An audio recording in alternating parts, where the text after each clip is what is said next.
Hello everyone, welcome to another new video. In this video I will show you how to fix video recording not working on Infinix GT50 Pro. Let's start the video. If you want to fix this problem, so restart device, just click and hold side power button and click on this restart icon. Again tap on this restart icon. You will see your phone as restart. After restarting, enter phone pin and you will see your problem is solved. But if it not solved, click on settings app. Now in setting, scroll down and click on app list. Click on app management and click on app list. If you want to fix this problem, click on camera app and force stop camera app.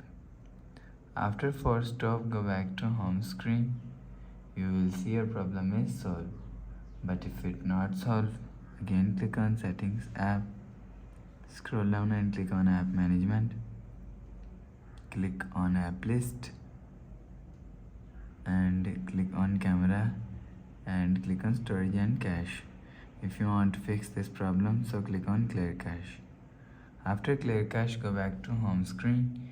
You will see your problem is solved. But if it's still not solved, go to app library, click on settings app and click on my phone. You will check your software update is latest. If it not latest, update your software latest. After update software latest, go back to home screen. You will see your problem is solved. So that's how you can fix video recording not working on Infinix GT50 Pro. If you like the video, please subscribe. Thanks for watching.